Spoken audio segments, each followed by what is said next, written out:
Lahirnya Karawang, dari lembah sungai hingga tanah padi. Pada suatu masa di tanah Pasundan, ketika kabut masih menyelimuti hamparan hutan dan rawa, mengalirlah sebuah sungai besar yang disebut Sungai Citarum.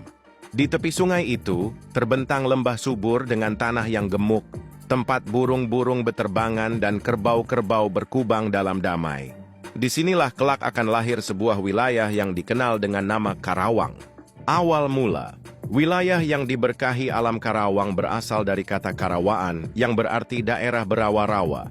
Namun menurut sumber lain, nama Karawang diduga berasal dari kata Kerahyawang yang berarti tanah para bangsawan atau orang-orang suci.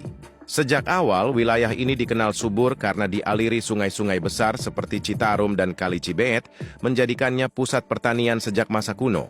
Sekitar abad ke-11 hingga ke-13, wilayah ini sudah menjadi bagian dari kerajaan-kerajaan besar seperti Tarumanagara dan kemudian Kerajaan Sunda.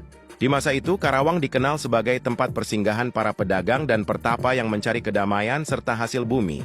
Masa Kesultanan Perubahan Arah Sejarah pada abad ke-16, pengaruh Kesultanan Cirebon dan Banten mulai masuk ke wilayah Karawang. Islam pun mulai menyebar secara masif.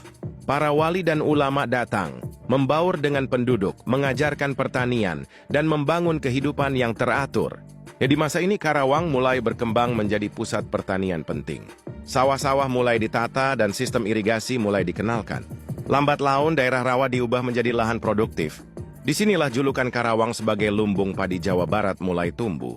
Era kolonial Belanda, Karawang dalam sorotan dunia. Ketika Belanda mulai menjajah Nusantara, Karawang menjadi wilayah strategis karena kesuburannya. VOC dan kemudian pemerintah Hindia Belanda membangun jalur-jalur transportasi untuk mengangkut hasil bumi dari Karawang ke Batavia, sekarang Jakarta. Bahkan Belanda mendirikan Landbouwmaatschappyen atau perkebunan besar. Pada masa ini pula, mulai terbentuk struktur administratif yang lebih jelas. Tahun 1830-an, Karawang ditetapkan sebagai Kawedanan, setingkat distrik, lalu meningkat menjadi kabupaten. Zaman perjuangan, tanah para pejuang Karawang bukan hanya dikenal karena sawahnya, tapi juga karena darah perjuangan yang mengalir di tanahnya. Tokoh-tokoh seperti Rengas Dengklok menjadi saksi bisu perjuangan kemerdekaan. Disinilah para pemuda menculik Soekarno dan Hatta pada 16 Agustus 1945 agar mereka segera memproklamasikan kemerdekaan Indonesia. Puisi Chairil Anwar yang berjudul Karawang Bekasi menjadi simbol semangat juang para pahlawan dari daerah ini. Karawang kini, antara tradisi dan modernisasi.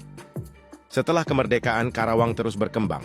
Daki lumbung padi menjadi salah satu pusat industri nasional. Pabrik-pabrik besar berdiri berdampingan dengan sawah. Namun masyarakatnya tetap menjaga budaya Sunda, menjaga kesenian tradisional seperti jaipong, wayang golek, dan tradisi ngaruat.